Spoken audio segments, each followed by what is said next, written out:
De gustibus non est disputandum. There is no arguing about taste. Yet, we have a famous remark from Haydn to Leopold Mozart: "Your son is the greatest composer known to me, for he has taste and a profound knowledge of composition." Taste comes first, before craft. And indeed, with Mozart, that is clearly the case. A few years ago at a party, the host had assembled a number of recordings of short excerpts of orchestral music from the late 18th century, most of it by minor composers, but they also put in a few snippets of little-known works of Mozart. Our job was to declare each excerpt Mozart or not Mozart. And I don't know every piece of Mozart, and I was somewhat ashamed at not being 100% accurate in my guesses. Because Mozart's language is, for the most part, not essentially different from that of his colleagues. It is just many times more sophisticated, for he had taste. Now, is there any concrete path to understanding what Haydn might have meant by taste? In one way, I believe there is. It seems to be true in virtually every language that one finds the perfect adjective for what one wants to express, and then, oops, I just used that word in the last sentence. I will have to find another. Now, I believe that this shows a longer view of thought than merely the sentence at hand, and seems to be the sign of any good writer or orator. And from this point of view, in music, no one has ever surpassed Mozart. In 1956, musicologist Edward Lewinsky wrote an article in the Musical Quarterly magazine comparing a work of Mozart to a similar work by Johann Christian Bach, Johann Sebastian Bach's youngest son. Mozart had actually met Johann Christian Bach at age 6 on his first trip to London, and Bach had had a strong influence on the young Mozart's developing style. Now here on the screen we see incipits of two piano sonatas, one by Johann Christian Bach and one by Mozart. The initial thought, the initial stuff, the initial kernel, if you want, of these two pieces are very similar. That's Johann Christian Bach. And this is Mozart. Now, I claim that one of these is just as good as the other. Maybe Mozart has a slight edge because of the left hand, that he begins with an aspiré, and that gives a lighter feeling to the whole thing. He certainly could have written. Now, let's see what happens. Here's Christian Bach's first two bars. How does he answer it?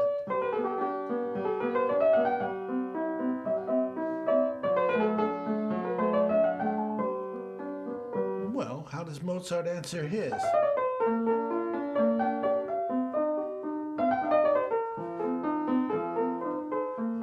It sounds like it's completely natural, but of course it's really quite different and more sophisticated. Now, if Mozart had done what Christian Bach did, we would have this.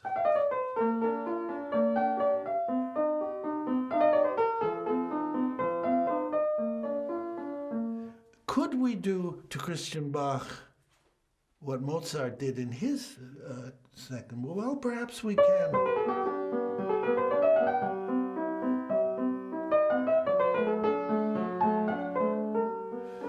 That's quite good, actually, and I think that's just fine. But now the trouble is that how does Mozart continue?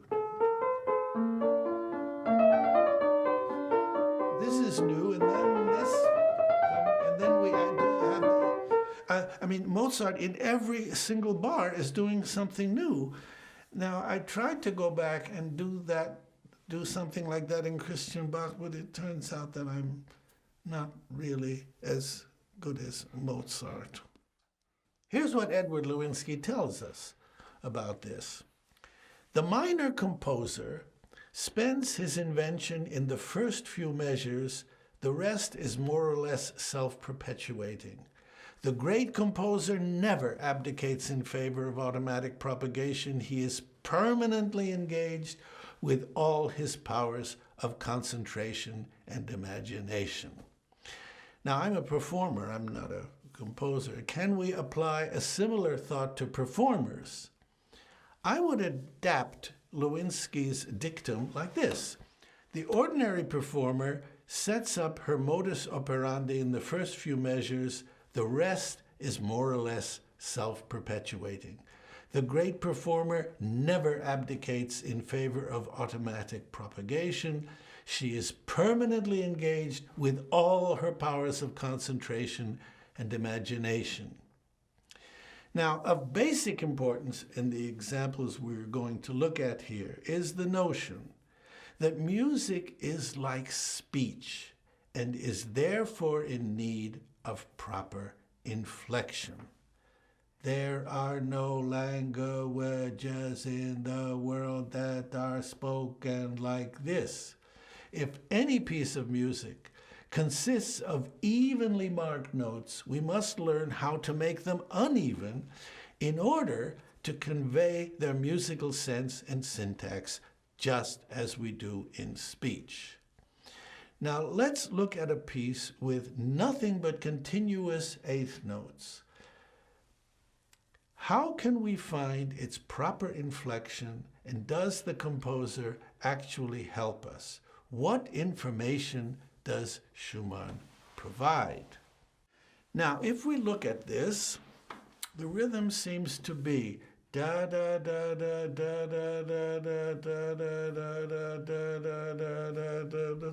Well, let's look a little more closely. First of all, there is a slur over the first bar. What do we know about a slur?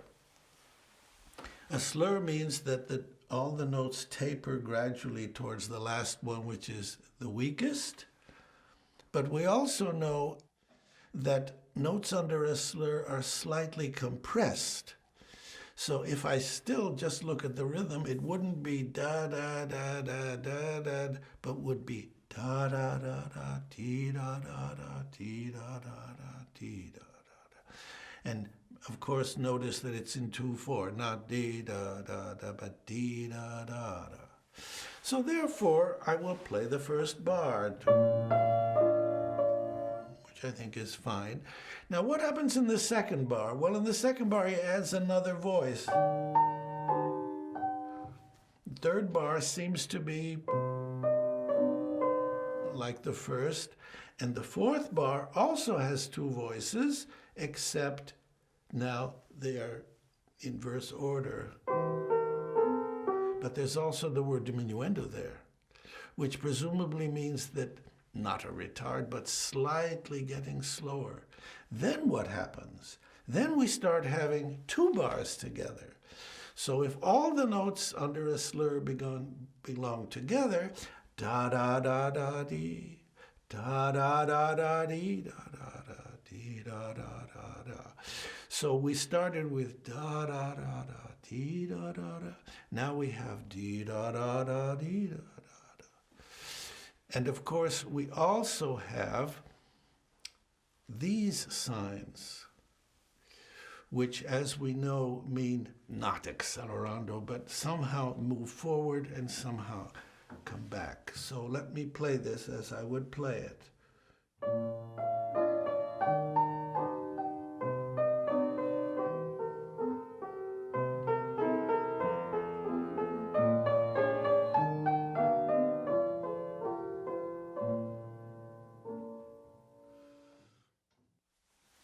This is now the second movement of the Schubert Sonata in B major, D575.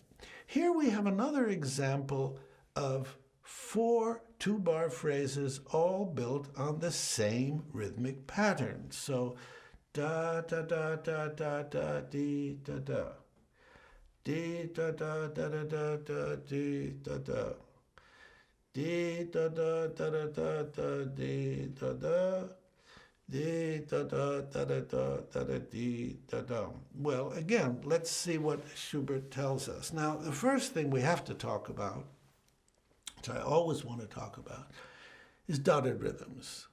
We are all taught, when we're taught how to read music, that when you have a dotted rhythm, a dotted quarter and an eighth, a dotted eighth and a 16th, that the long note takes up 75% of the time and the short note 25% of the time. But all of the sources in the 18th and 19th century tell us never to do that because it sounds stiff. Da, da, da, da, da. It's very stiff. Now, what's interesting here is that there are 2 dotted rhythms. The first one I would play rather late because it's just getting lighter. And it's certainly not dee, da, da. It's not, certainly isn't that. And then you have this one. That one I would play quite differently because that's rhythmic. We also have that Schubert gives us this, showing us to move to the middle. So let me play this.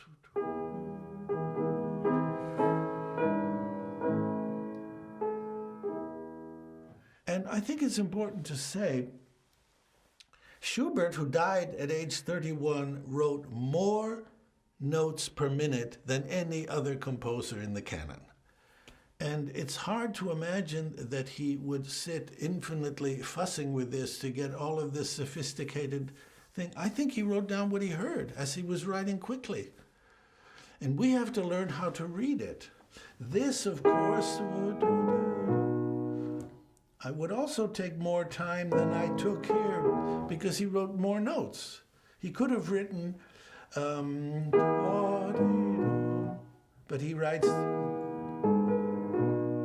Now what do we have? Forte piano. So this means fuller, richer. I believe that forte piano, sforzando, accent always take time. We accentuate things, we don't exaggerate things. So this will take more time than...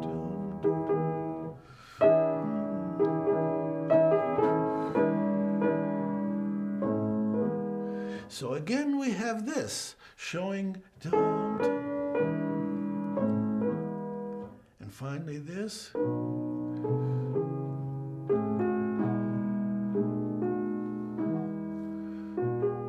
Let me play it.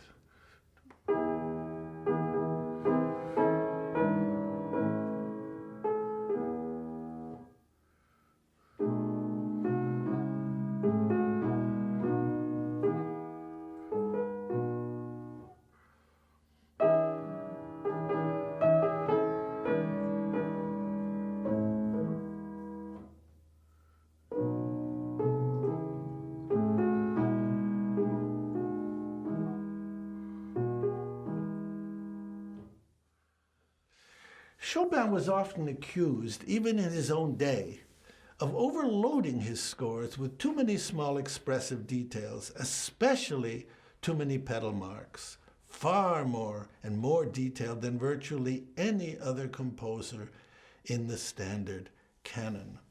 Now, here is a mazurka, Opus 17, an early mazurka. What you see on the screen here is the first German edition, but I have also checked the first French edition, and everything we're talking about here is there as well. Chopin often sent out by hand manuscripts to a French publisher, the English publisher, the German publisher, and sometimes they're different, but in this case, everything we're talking about is exactly the same. Now, let's just look a little bit. You have...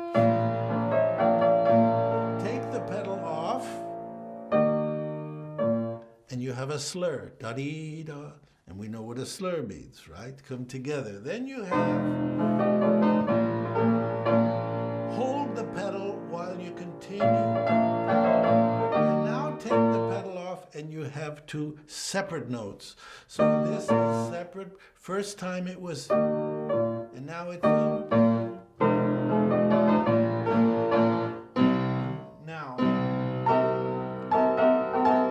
There is a dotted rhythm here that has no slur on it of any kind, but the next one has the slur into the downbeat, which presumably means that this second one in bar 11 is played faster than the one in bar 9.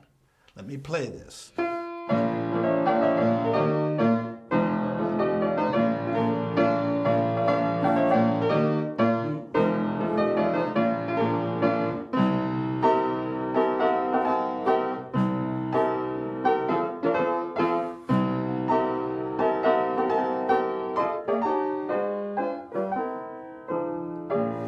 Etc.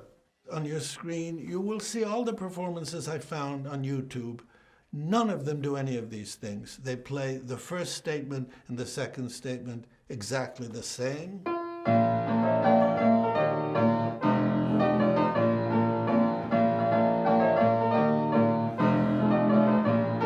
Better than I did, but that's what they played.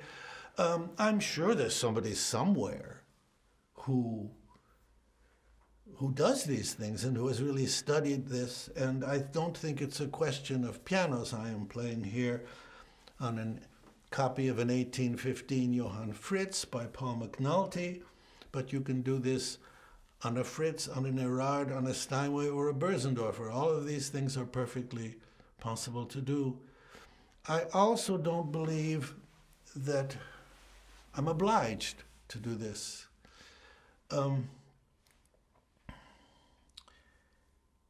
I don't believe you have to play this exactly this way, but I do believe that when you practice, and I had to practice very hard, it's hard to learn this, you know, do this, take the pedal up here, do this detached. It's worth it because it brings you into Chopin's world, into his kind of taste. We have spoken about taste in regard to greater and lesser composers, but also in regard to greater and lesser performers. There is, however, a third group we have not yet addressed, the audience, the listener. Now, taste is not an inborn characteristic. It must be developed. Lessing, if I remember correctly from my German literature seminar, described taste as seemingly intuitive, deriving from a number of previous reflections and judgments. I am always rather taken by Indian classical music, but I haven't heard enough of it to understand its subtleties as I do those of Bach or Schumann or Debussy, for example. I recently saw an old movie from the 30s called The Devil and Miss Jones. And it's about the richest man in New York who owns this big department store. I suppose it's like Macy's. And he wants to know what his employees think of him, so he takes a job there selling in the shoe department. Well, the young people like this old guy, and they invite him to go to Coney Island for a picnic on Sunday. And they say, we'll bring all the food, you bring the wine. So he goes home to his mansion and takes his butler and goes down to this enormous wine cellar, picks an 1875 Mouton Rothschild or whatever, and brings it to the picnic.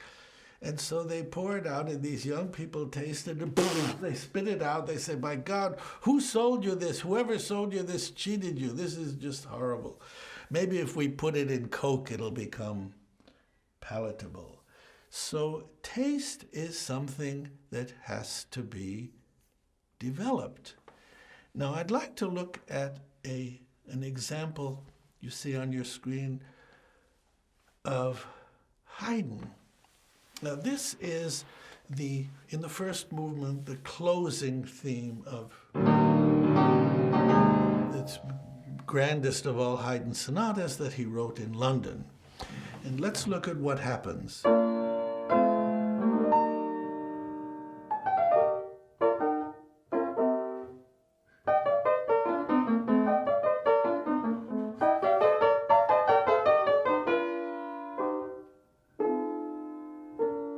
Now what happens?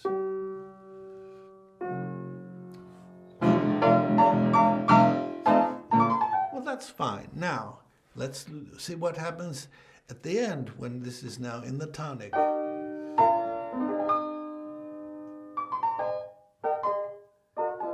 Everything is the same.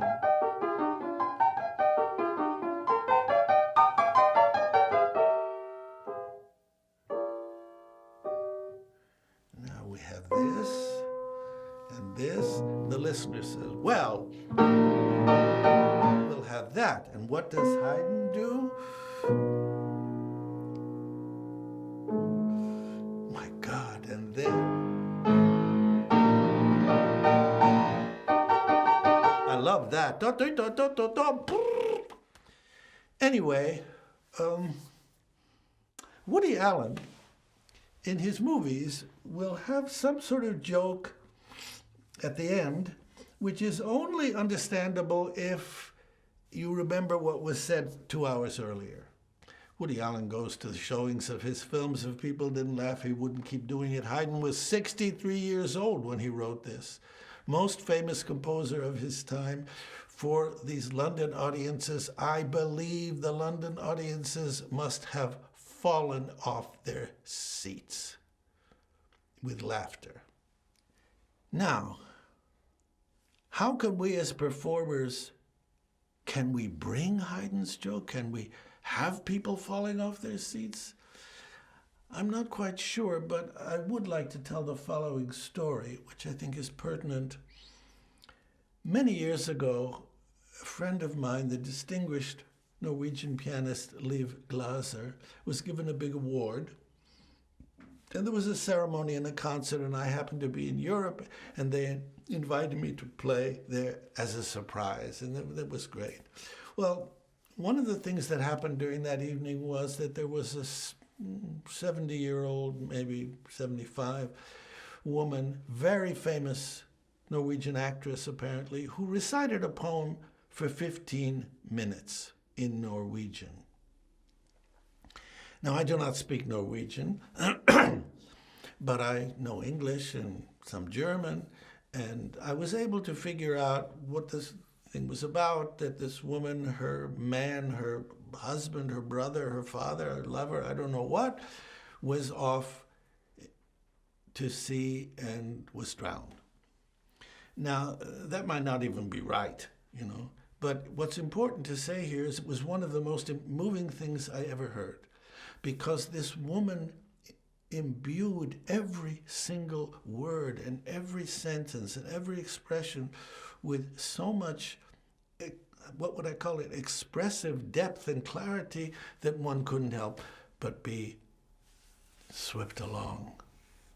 I believe that the kind of careful expressive markings we have seen in the manuscripts of such composers as Schubert and Chopin wish to impart to the player understanding of the subtleties of their compositions, indeed to inspire greater depth of expression, more refined taste in the sense defined in this short talk.